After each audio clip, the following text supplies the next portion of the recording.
ஆறுதலின் நேரம். லூக்காவின் புஸ்தகம் 13ஆம் அதிகாரம் 11ஆம் வசனம் 12ஆம் வசனம். ஒரு ஓய்வு நாளில் அவர் ஜெபாலயத்தில் போதகம் பண்ணிக் கொண்டிருந்தார். அப்பொழுது 18 வருஷமாய் பலவீனப்படுத்தும் ஆவியை கொண்ட ஒரு ஸ்திரீ அங்கே இருந்தாள். அவள் எவ்வளவும் நிமிரக்கூடாத கூனியாயிருந்தாள். இயேசு அவளை கண்டு தம்மிடத்தில் அழைத்து, ஸ்திரீயே, உன் பலவீனத்தினின்று விடுதலையாக்கப்பட்டாய் என்று சொல்லி அவள் மேல் தமது கைகளை வைத்தார். உடனே அவள் நிமிர்ந்து தேவனை மகிமைப்படுத்தினாள். பிரியமானவர்களே, 18 வருஷமாய் கூனி. இன்னைக்கு ஒருவேளை தாத்தா பாட்டிமார் இருப்பீங்கன்னு சொன்னா உங்களுக்கு பேரப்பிள்ளை பிறந்தோடனே உங்களுக்கு ஆசை, ஏமா தாத்தா மேல உப்பு மூட்டை ஏறிக்கோமா, தாத்தா மேல குதிரை ஏறிக்கோமா, let daddy கேரியோ, let grand father கேரியோ அப்படின்னு சொல்லிட்டு நீங்க குடிக்கிறீங்க, ஏறிக்கிறாங்க. இங்க இருந்து ஒரு 4 அடி ஏறணும்னு உஃப் புஃப்னு சொல்லிட்டு ஹார்ட் பீட்லாம் ரேஸ் ஆயிரும். ஓகே, கெட் ஆன், வந்துருச்சு, டெஸ்டினேஷன் வந்துருச்சுன்னு இறக்கி விட்டுறோம். இங்க இருந்து ஒரு 4 ஸ்டெப்பு நம்ம குனிஞ்சு தரையை பார்த்தவர்களாய், ஒரு எல் மாதிரி நம்ம வளைஞ்சு போனவர்களாய் ஒரு வேளை போவோம்னு சொன்னா பிரியமானவர்களே, மேக்சிமம் இங்க இருந்து அவ்வளவு தூரம் போக முடியும். ஆனா வேதம் சொல்லுது 18 வருஷமாய் there was an infirmity, there was a burden that she was carrying. கொஞ்சம் கூட நிமிர முடியாதபடி அவனால just she could not see anybody. maximum that she saw was people's feet. அவர்களுடைய ஜனங்களுடைய கால்கள் தான். அவள் குனிந்தவளாய் நடந்து போய் கொண்டிருந்தால் எந்த மனுஷனுடைய முகம் தெரியாது. அவனுடைய கால் உயரம் அல்லது அவனுடைய கால் செருப்பு அல்லது அவங்களுடைய காலினுடைய அடையாளங்களை வைத்து தான் யார் வந்திருக்கிறாங்க. அதுக்கு பின்பு குரலை கேட்டு ஓ இவர் வந்திருக்கிறாரா என்று சொல்லத்தக்கதாய் ஒரு அவமானம், ஒரு பிரச்சனை அவளை பிடித்து வைத்துக் கொண்டிருந்த பிசாசின் அனுபவம் என்று சொல்லி வேதம் நமக்கு சொல்லிக் கொடுக்குது. அவள் என்ன செய்திருக்கலாம்? எப்படி உட்கார்ந்திருப்பா? சற்று யோசித்து பாருங்களேன். அவள் சர்ச்சுக்கு போய் எப்படி ரவுண்டா கர்ல் பண்ணி உட்கார்ந்திருப்பாளா அல்லது பால் மாதிரி உட்கார்ந்திருப்பாளா? எப்படி உட்கார்ந்திருப்பா சர்ச்சில் தெரியாது. இன்றைக்கு உங்க சர்ச்சிலும் என் சர்ச்சிலையும் ஜனங்களுக்கு ஏசி, சேர், பியூஸ், சுத்தமான கார்பெட், கிளீன் பண்ண, ஹவுஸ் கீப்பிங் எல்லாம் யோசிக்கிறோம். ஆனா அன்றைக்கு இருக்கிற ஆலயத்தில் ஒரு ஃபேன் கூட கிடையாது, ஒரு விசிறி கூட கிடையாது, ஒரு சின்ன லைட் கூட கிடையாது. It was an ordinary church with absolutely no great utensils or no great essentials in that church. அந்த சர்ச்ல இந்த அம்மா அப்பா இன்னைக்கு ஹேண்டிகேப்புக்கு ஸ்பெஷல் பார்க்கிங், இன்றைக்கு டிஃபரண்ட்லி ஏபிள்டுக்கு ஸ்பெஷல் பார்க்கிங், அநேக சௌகரியங்கள் இன்றைக்கு அரசாங்கம் நமக்கு செய்து கொடுக்குது. ஆனா அந்த நாட்களில் எப்படிப்பட்ட சலுகை கிடையாது. She went into the church and she was seated in the church ன்னு வேதம் சொல்லுது. பிரியமான இன்னைக்கு முதல் காரியம், இவர்கிட்ட போய் அற்புதம் நடக்கும், அந்த அம்மா கிட்ட போய் ஜெபமணிக்கு அற்புதம் நடக்கும், இவருக்கு ஒரு காணிக்கை அனுப்பு அற்புதம் நடக்கும், அவர் வீட்டில் போய் வேலை செய்ய அற்புதம் நடக்கும், அவருக்கு காரை ஓட்ட அற்புதம் நடக்கும். ஒன்னும் நடக்காது. ஆண்டவராகிய தேவன் சொல்கின்றார் 18 வருஷமாய் she had no hope, absolutely no hope of anything good happening to her, but still she never missed out on God's word. எனக்கு என்ன பிரச்சனை இருந்தாலும் சரியா, இது ஞாயிற்றுக்கிழமை, இந்த கிழமை நான் வீட்டில் இராதபடி I need to go and sit in the presence of God. ஆண்டவராகிய தேவனுடைய சத்தியத்தை எங்கேயோ பேசுறாங்க, ஏதோ ஒன்று சொல்லி கொடுக்குறாங்க. வேதத்தில் எத்தனையோ வருஷங்களுக்கு முன்னாடி எழுதப்பட்டதுதான். ஆனால் அன்றைக்கு அந்த ஊழியக்காரோடு ஆண்டவர் பேசி அதை வந்து எங்களுக்கு சொல்லும் பொழுது ஏதோ ஒன்று நடக்கும், ஏதோ ஒரு அற்புதம் நடக்கும்னு சொல்லி நம்பிக்கையோடு கூட அந்த அம்மா அந்த ஆலயத்துக்குள்ளாய் வந்து உட்கார்ந்து இருக்கிறாங்க. பிரியமானவர்களே, ஆண்டவர் பார்க்கின்றார். அந்த அம்மா பிரசங்கத்தை கேட்டுக்கொண்டிருக்கிறாங்க. இயேசு ஊழியம் செஞ்சிட்டு இருந்தாரு, இயேசு பிரசங்கம் செஞ்சிட்டு இருக்கிறாரு. இந்த அம்மா உட்கார்ந்து கேட்டுட்டு இருக்கு. வேதம் சொல்லுது, இந்த பொண்ணு, இந்த லேடிக்கு 18 வருஷமாய் பிசாசு பிடித்திருந்தது.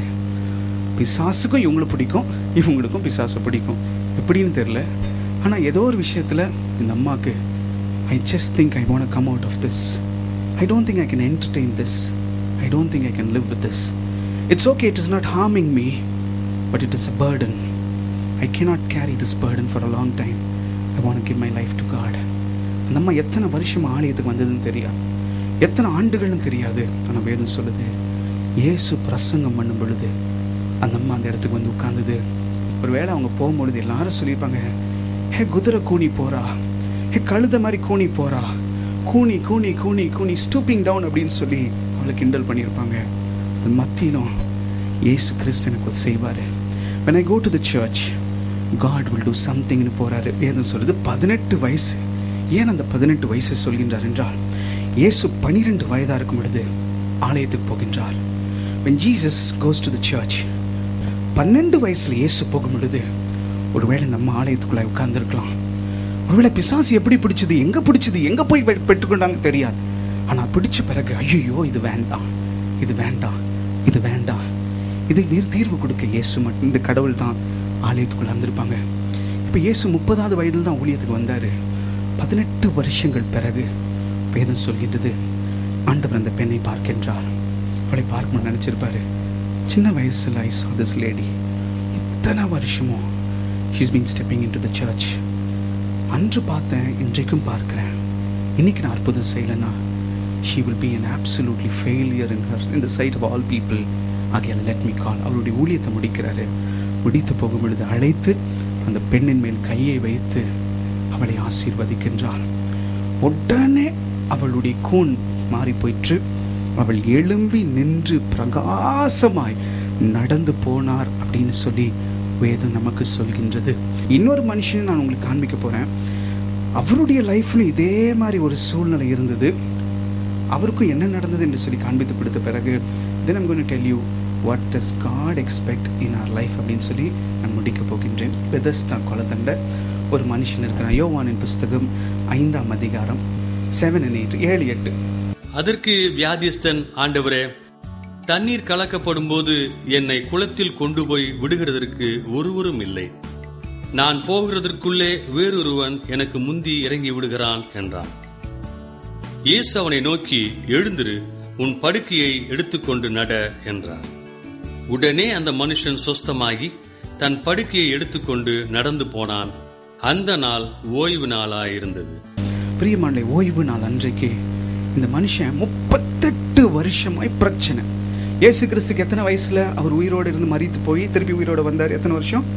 33 வயசு. அப்போ இவரோட 5 வருஷம் அவர் வியாதி சீனியர். அவருக்கு எத்தனை வயசோ நமக்கு தெரியாது. ஒருவேளை எத்தனை வயசுல இருந்தாரோ, ஆனா அவருடைய வியாதி ஜீசஸ் கிரைஸ்டோட ஒரு 5.5 years சீனியர். அப்படிப்பட்ட ஒரு பிரச்சனை. அவர் 4.5 years சீனியர். அப்படிப்பட்ட ஒரு பிரச்சனை. ஆனா வேதம் சொல்லுது, இயேசு கிறிஸ்து ஒரு இடத்துக்கு போகும் பொழுது this man was there. அவன் சொல்றான், ஐயோ எனக்கு பிரச்சனைங்க, ஐயோ எனக்கு தோல்விங்க, ஒன்னும் நடக்கிறது இல்ல, என் கண்ணுக்கு முன்னாடி எவனோ ஆசீர்வாதத்தை பெற்றுக்கொண்டு போறான். இன்னைக்கு நான் காத்துக்கிட்டு இருக்கிறேன். எனக்கு அம்மா உதவிக்கு இல்ல, அப்பா உதவிக்கு இல்ல, தம்பி இல்ல, தங்கச்சி இல்ல, மனைவி இல்ல, பெற்றோர் இல்ல, யாரும் கிடையாது. I am a loner and I am a failure அப்படின்னு சொல்றான். ஆனா என்ன தெரியுமா ஒரு பெரிய அதிசயம்? அவனுக்கு 1000 பிரச்சனையா இருந்தாலும், அவனுக்கு 10,000 குறையா இருந்தாலும், அவனுக்கு லட்ச உபத்திரவமா இருந்தாலும், அவன் தேவன் இருக்கின்ற இடத்தில் இருக்குவான். அவன் தேவன் வந்து உலாவுகின்ற இடத்தில் நின்றான். அவன் ஆண்டவராகிய தேவனுடைய பிரசன்னம் இருக்கின்ற இடத்தில் நின்றான். அவன் புலம்பல் மத்தியில, அவன் வேதனையின் மத்தியில, அவன் ஏதோ ஒரு களி கூட்டமா, ஏதோ ஒரு களியாட்டம் இடத்துக்கு போல, he had a failure in life, he had failures in life, he had problems in life, he had frustrations in life. ஆனா வேதம் சொல்லுது, உடனடியாய் அவன் எழுந்து நடந்தான் என்றால், அவன் ஆலயத்திற்கு வருகின்ற நாள் அன்றைக்கு, on a Sabbath day he was at the presence of God. ஆண்டவராகிய தேவனும் ஆலயத்தில் இருக்கின்றார். ஆலயத்துக்கு வர வேண்டிய நாள் அன்றைக்கு ஆண்டவர் வந்து தங்குகின்ற இடத்தில் அவன் இருக்கின்றான். பிரியமானவர்களே, வேதம் சொல்லுது, இவனுக்கு 38 வருஷமாய் இழுத்துக்கிட்டு கூட போய் அவனால போய் தண்ணியில விழ முடியல. அவன் ஒரு ஃபெயிலியர். ஆனால் அவன் வாயிலிருந்து வந்த வார்த்தை என்ன தெரியுமா? 1000 பிரச்சனை இருக்கலாம், 10,000 போராட்டம் இருக்கலாம், நம்பிக்கையே இல்லை, நானும் எழுஞ்சி நடப்பேன், நானும் மற்றவங்களை போல இங்கேருந்து எழுச்சி போறானே, ஒருத்தனா டிஸ்சார்ஜ் ஆகி சந்தோஷமா எல்லாருக்கும் பாய் காமிச்சு டாட்டா காமிச்சிட்டு போறானே, அப்படி நானும் ஒரு நாள் போவேன்னு நினைக்கிறேன். ஆனா எனக்கு மட்டும் நடக்கிறது இல்லை.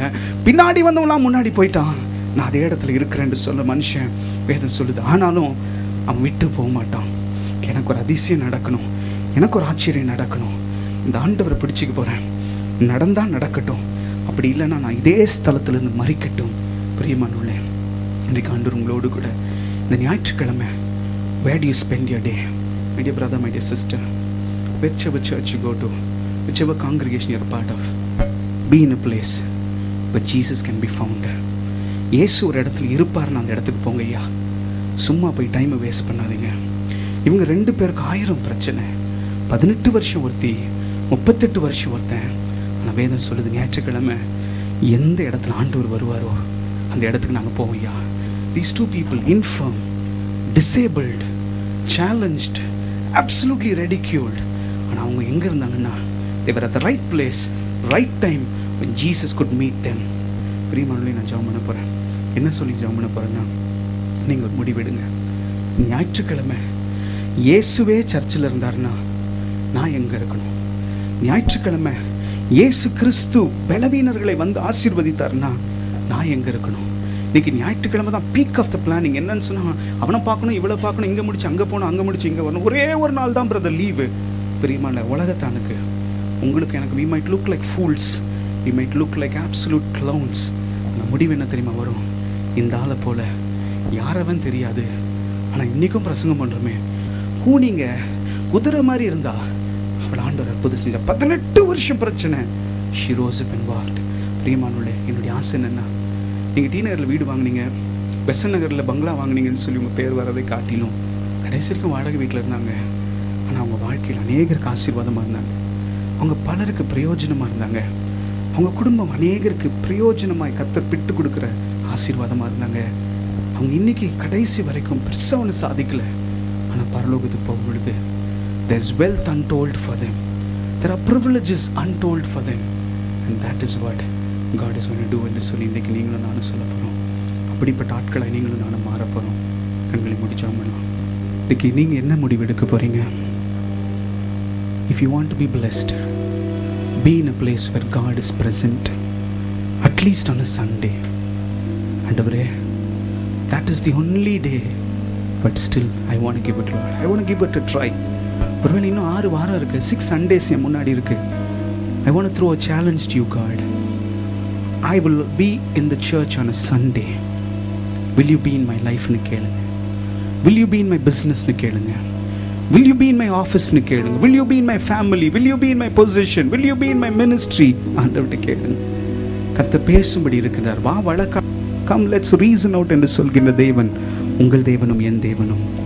பிரியமானவர்களே, இந்த நல்ல தேவன் சொல்கின்றார், come let's reason out. 2 பேரும் நிறைய பிரசங்கம் கேட்டிருக்கோம். ஆனால் என்னைக்கு நான் ஒரு ஓய்வு நாள், ஒரு ஞாயிற்றுக்கிழமை ஆண்டவர் ரெஸ்ட் எடுக்கிற நாள் தான். ஆனால் நான் இன்னைக்கு ரெஸ்ட் இல்லாமல் கர்த்தரை தேடி வந்தவர்களை பார்த்து தேடி வந்த காரியத்தை கொடுக்கிற நாள். இன்றைக்கு யார் என்று நான் அறியேன். ஒருவேளை I might know you or I may not know you that you are here, or you could be watching it from different parts of the world. Maybe somewhere in the corner you could be watching this. You just accidentally tuned in and you saw this message going on. My dear young sister, God wants me to tell you, expect an unexpected miracle this month. இந்த மாதம் தானே, அடுத்த மாதம்னு நான் சாக்கு சொல்லி I don't want to be an escapist. The Lord wants me to tell you, you shall see an unexpected miracle this month. Why? Not because Manoj Samuel is praying, because on this day you have tuned into a place where God was ministering, or where God moved a man and God spoke. You are right there. அதே போல் இன்னொரு அன்பு சகோதரர் வந்திருக்கிறீங்க. My head is splitting, my heart is torn into pieces, my mind is troubled. ஐயோ, நான் 2 பக்கம் கிழிக்கப்படுறேன். It could be a work, it could be a job and family, it could be a ministry and you, it could be a wife and your in-laws. I don't know who you are. அன்பு சகோதரனே, you're not an old man, you're somewhere in your 30 plus. அன்பு சகோதரனே, ஆண்டவர் சொல்கின்றார், you're torn between 2 worlds. Today God wants me to honor you. God wants me to tell you, the Spirit of the Lord will be with you. You shall see something coming to an absolute peace, something that's troubling. ஒருவேளை நிலம் புயல், தானே புயல் roar பண்ணுச்சு, இதுவரைக்கும் இல்லாத அளவுக்கு அத்தனை ஃபீட் உயர்ந்தது. ஆனால் முடிவு காணாமல் போயிடுச்சு. But the cyclone, the storm in your life has been continuing over many years, especially since 2003. நீங்கள் யாருன்னு நான் தெரியல. 8 வருஷமாக புயல் போராட்டம். அன்பு சகோதரனே, ஆண்டவர் சொல்கின்றார், இதுக்கு ஒரு முடிவெடுங்க. Not this man, honor the God of this man. என்னுடைய ஆண்டவர் நீங்கள் பிடிச்சுக்கோங்க. ஆண்டவர் சொல்கின்றார், நான் உன்னோடு வருவேன், உன் காரியத்தை நான் ஜெயமாய் மாற்றுவேன். There's one more young girl over here. There are many young girls. My dear sister, you think you've lost all the good opportunities in life. Your vital opportunities have gone அப்படின்னு சொல்லி நினைக்கிறீங்க. And சகோதரி, my dear sister, God wants me to tell you, the good God there were 5 porches, there were 5 gates, but he stepped into one gate where this man was there. A man who was a failure, a man who was a loner, a man who had a dreadful infirmity. Jesus came and met. He did not meet Jesus. Jesus met him. My dear sister, God wants me to tell you, God will meet you. God will meet your needs. God will meet the conditions that are troubling you. God says, I will be with you and honor you. இன்னைக்கு ஆண்டவர்கிட்ட இந்த கடைசி ஒரு நிமிஷம் நீங்கள் சொல்ல போகிறீங்க, ஆண்டவரே நான் உமக்காய் வாழட்டும் சாமி, உமக்கு வாழ்ந்து நான் இந்த காரியங்களை கடந்து போகும்படி எனக்கு உதவி செய்யுங்கன்னு சொல்லி கடைசி ஒப்பு கொடுக்க போகிறீங்க. கண்களை மூடி ஆண்டவர் பிரசன்னத்தில் நம்மை நாமே ஒப்பு கொடுப்போமா? பரிசுத்த தூய வழிகளாய் நம் சரீரத்தை, நம் கண்களை, நம் கரங்களை, நம்முடைய உள்ளத்தை இதற்கு ஈடான காணிக்க வேறு எதுவும் இல்லை. நம்ம சொல்ல போகிற ஆண்டவரே, பாடின பாடல் வெறும் பாடலாய் நின்று விடாத படிக்க ஆண்டவருக்காய் நாங்கள் வாழ்வோம், நேசுக்காய் நாங்கள் மறிப்போம். Today shall we take that stand. ஆண்டவர் நம்மை நேசிக்கிறார். நம்ம சொல்ல போகிற குடும்பங்களாய் ஆண்டவரே நாங்கள் உமாக்காய் நிற்போம் அப்பா. Come what may, we will stand for you. We will proclaim the good news to all. வைராக்கியம் உள்ள கிறிஸ்தவர்களாய் ஆண்டவர் தாமே நம்மை மாற்றி வழி நடத்துவார் என்று இயேசுவின் மூலம் ஜெபம் கேளும் பிதாவே, ஆமென். அருமையானவர்களே, நீங்கள் கேட்ட செய்தி உங்கள் ஆவிக்குரிய வாழ்க்கைக்கு பிரயோஜனமாய் இருந்திருக்கும் என்று நிச்சயமாய் நம்புகிறேன். எங்களுடைய வாராந்திர கூட்டங்கள்